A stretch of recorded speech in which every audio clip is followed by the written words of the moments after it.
Los verdaderos cristianos a veces tienen serias dudas. Aquí hay 8 tipos diferentes de dudas que a menudo surgen. 1. No conocer el tiempo exacto de la conversión. Dudo que realmente haya nacido de nuevo porque no conozco el momento exacto de mi conversión.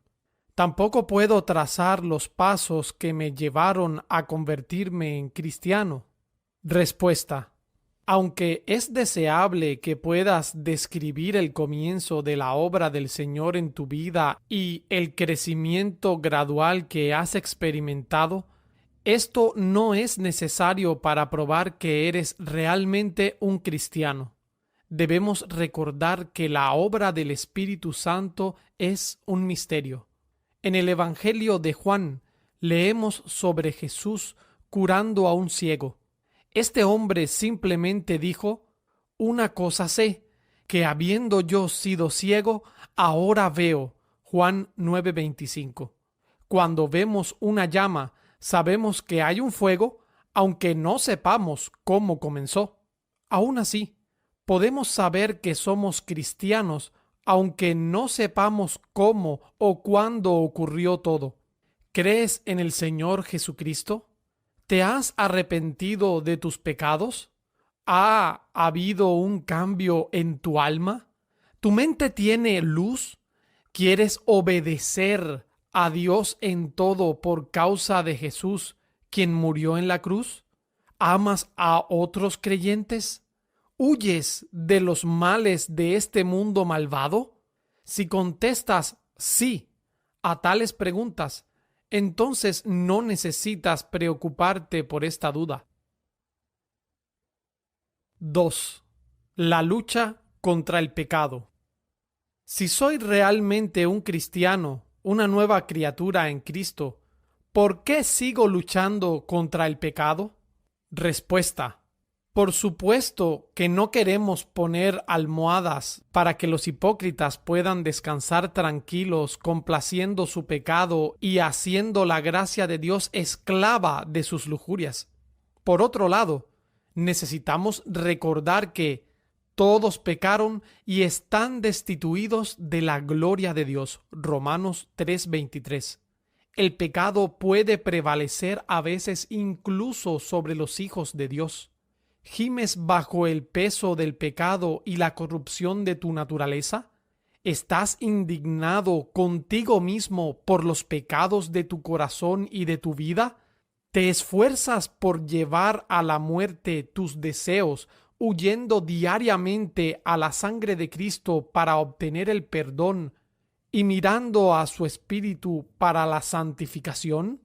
Aunque puedas decir con el Salmo 65:3, las iniquidades prevalecen contra mí, recuerda que este versículo termina con: mas nuestras rebeliones tú las perdonarás.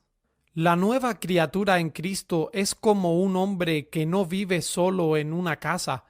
Un malhumorado compañero vive con él en la misma casa. Su nombre es corrupción remanente. Estos dos luchan por el control constantemente uno contra el otro. El deseo de la carne es contra el espíritu y el del espíritu es contra la carne. Gálatas 5:17. A menudo la vieja corrupción prevalece y hace que el Hijo de Dios sea cautivo de la ley del pecado. Romanos 7:23. No dejes que sus ocasionales victorias te hagan concluir que no eres un hijo de Dios. En cambio, deja que te humille, deja que te haga más vigilante, que te haga tener una sed aún más intensa de Jesucristo, de su sangre y de su espíritu. El principio de gracia dentro de ti, el nuevo nacimiento en Cristo, buscará la destrucción del mismo pecado que tan a menudo te derrota. 3. Un corazón más turbulento. Encuentro que mi corazón ha estado más turbulento que antes de que me convirtiese en cristiano. ¿Es esto consistente con alguien que se supone que ha sido cambiado por Cristo? Respuesta: ciertamente, hay casos espantosos de personas que parecen haberse convertido en cristianos, pero que luego renuncian a la fe y caen en una inmoralidad descarada y abierta. Parece que el diablo regresa a sus corazones con 7 espíritus peores que él. Compárese Mateo 12:45. Estas personas se encuentran en un estado espiritual sumamente peligroso. Se arriesgan a pecar contra el Espíritu Santo. Deben arrepentirse antes que sea demasiado tarde. Sin embargo, este no es necesariamente tu caso. La corrupción puede ser despertada en un cristiano aún más fuertemente de lo que era antes de convertirse en cristiano. Podría parecerle que todas las fuerzas del infierno se han levantado para tratar de recapturarle como fugitivo. Tal conmoción puede ocurrir en aquellos verdaderamente cambiados por Cristo. Cuando la gracia restrictiva se enfrenta a la corrupción en un nuevo creyente, no es de extrañar que la corrupción trate de luchar. Se rebela contra la ley de mi mente. Romanos 7:23. El pecado resistirá con más fuerza cuando sepa que este nuevo principio busca echarlo fuera. Cuando el sol brilla a través de una ventana, vemos todo el polvo de la casa que antes no veíamos. Así que cuando la luz de la gracia brilla en nuestras vidas, vemos la corrupción dentro de nosotros y que no habíamos notado antes. El pecado no está del todo muerto en el alma del creyente. Está muriendo una muerte lenta. Está siendo crucificado. No es de extrañar que empiece a luchar tan intensamente. Sabe que está a punto de morir, así que lucha por vivir.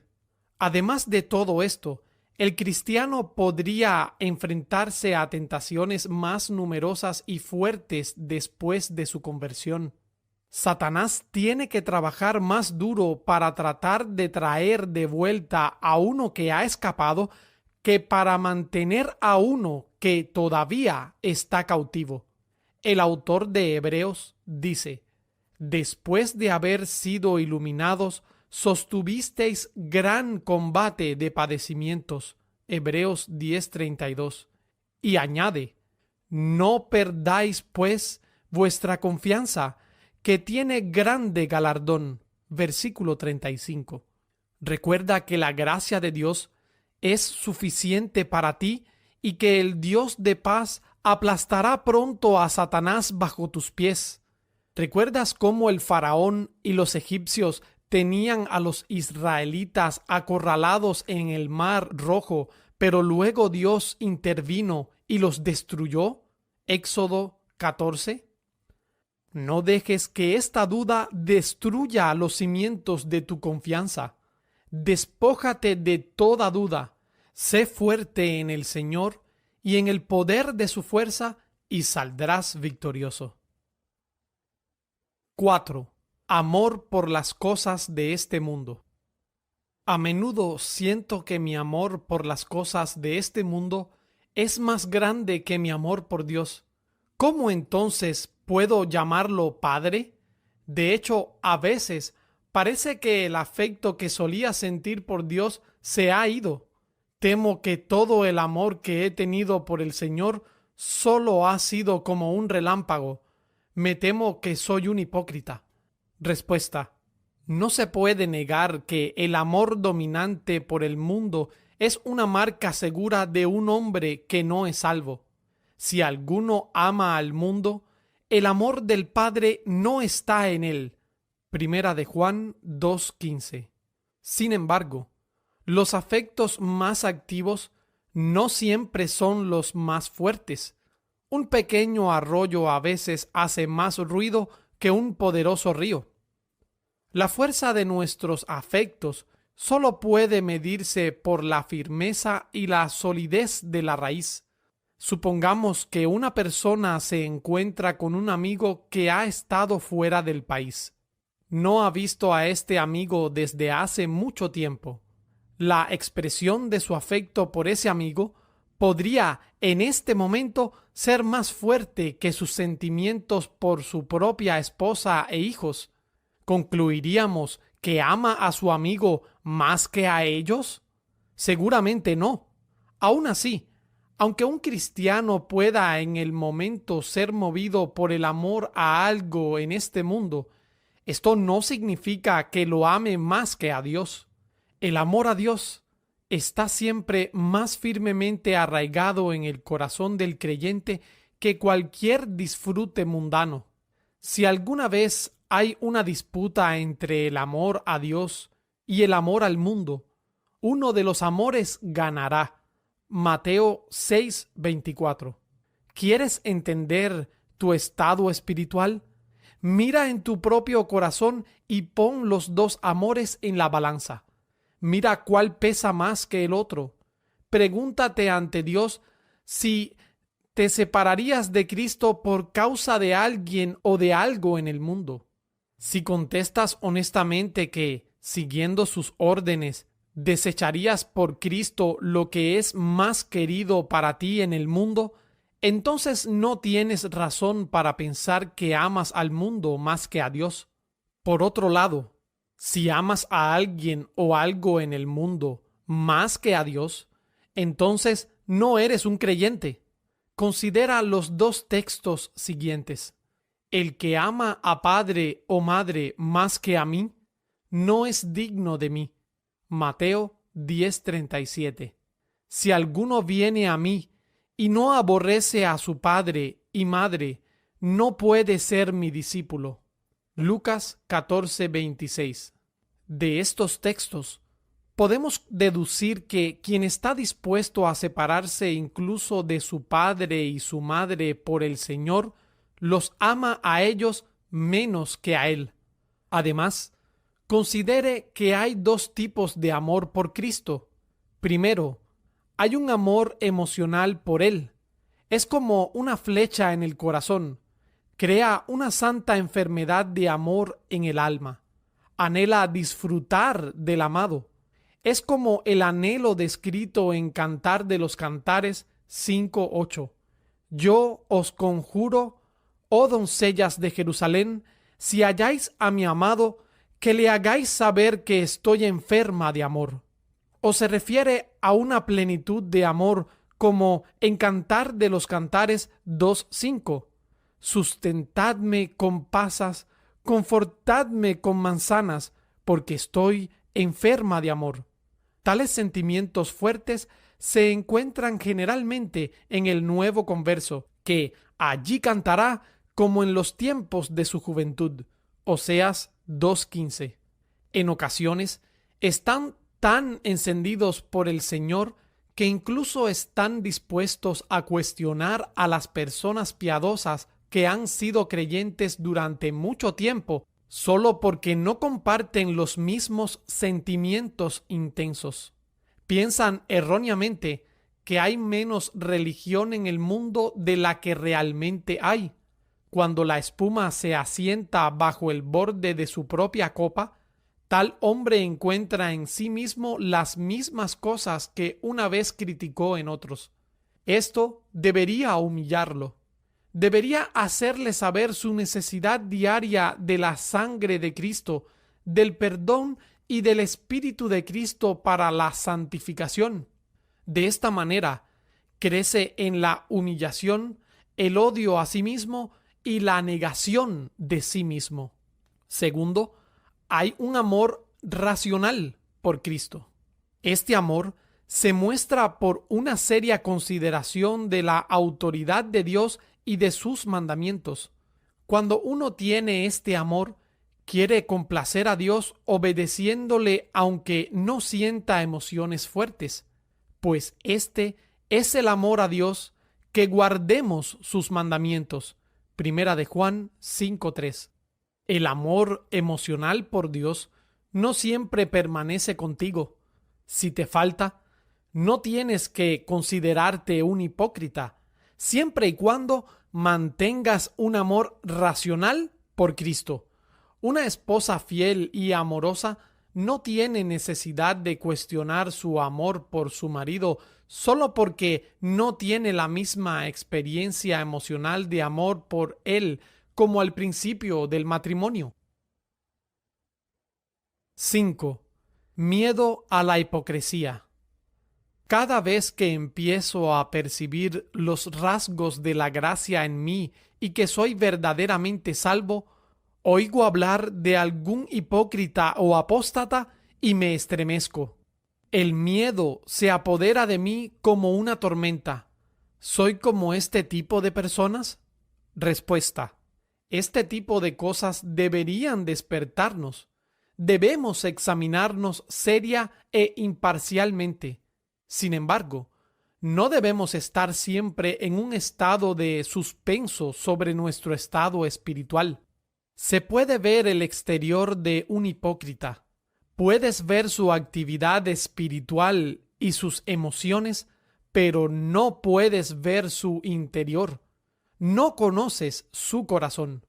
Solo puedes formar un juicio sobre otra persona basado en lo que ves en su exterior. Harías bien en juzgar a los demás con compasión. Como dice 1 Corintios 13:5, no piensa el mal. De nuevo, no puedes conocer los motivos secretos de sus acciones. En lugar de juzgar a los demás, deberías mirar a tu propio corazón. Tú eres la persona a la que puedes juzgar con mayor claridad. Debes mirarte a ti mismo como nadie más en el mundo lo puede hacer.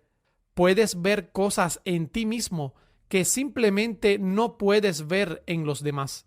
La religión de un hipócrita puede parecer mucho más brillante que la de un creyente sincero. Recuerda que lo que es grande a los ojos de los hombres a menudo es de poco valor a los ojos de Dios. 1 de Samuel 16:7.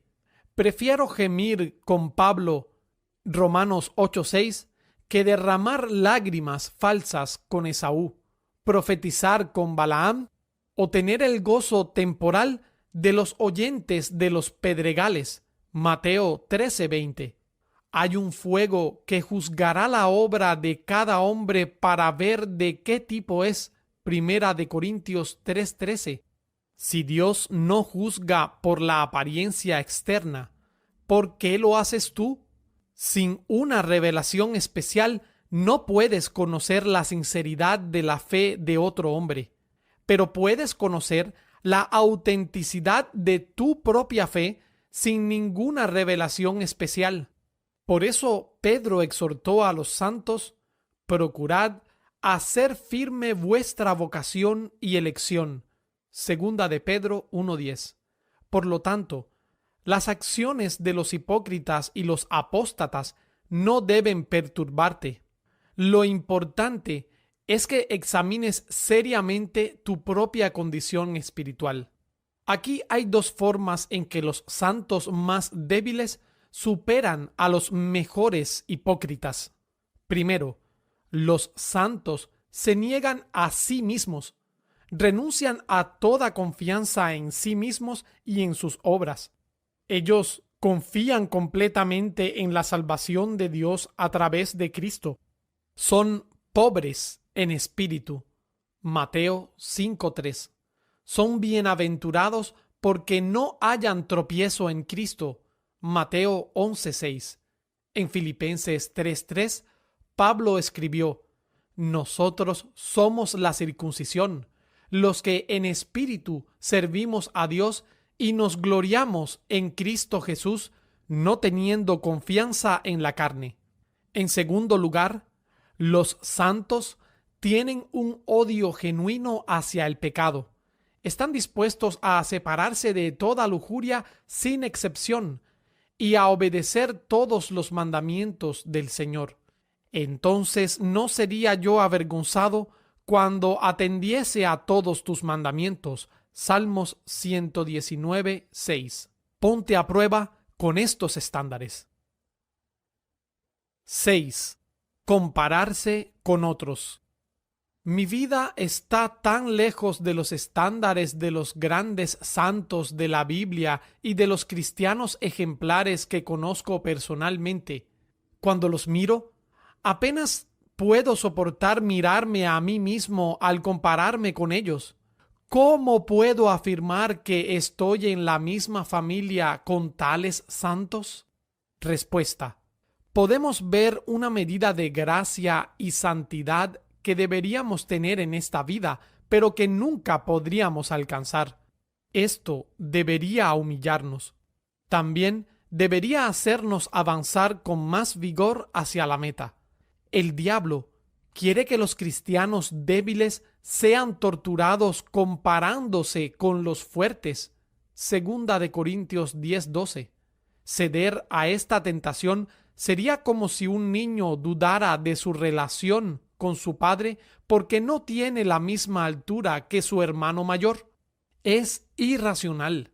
Hay santos de varios tamaños en la familia de Cristo. Algunos son padres, otros son jóvenes y otros son niños pequeños. Primera de Juan 2, 13 y 14. 7. Tentaciones. Nunca he leído en la Biblia ni he sabido de un verdadero hijo de Dios que haya sido tan tentado o necesitado de Dios como yo. Como no conozco a ningún cristiano que haya estado en mi condición, solo me queda concluir que no debo ser creyente. Respuesta: esta duda proviene de la ignorancia tanto de la Biblia como de la experiencia real de los cristianos. Aquellos que tienen esta duda deben tratar de hablar con un amigo cristiano maduro o un ministro piadoso. Hacer esto ha traído paz a algunos cuando se dan cuenta de que su caso no es excepcional y que muchos cristianos han tenido la misma lucha. La Biblia proporciona muchos ejemplos de cristianos que sufrieron horribles tentaciones. El diablo tentó a Job para que blasfemara. Job 1, 11 y 12 y capítulo 2, 3 al 9. Asaf fue tentado a pensar que la religión era vana y a desecharla. Salmos 73, 13. El mismo Cristo fue tentado a arrojarse desde el pináculo del templo y a adorar al diablo. Mateo 4, del 5 al 9. Muchos cristianos no solo han sido atacados con tentaciones, sino que incluso han sido vencidos por ellas y han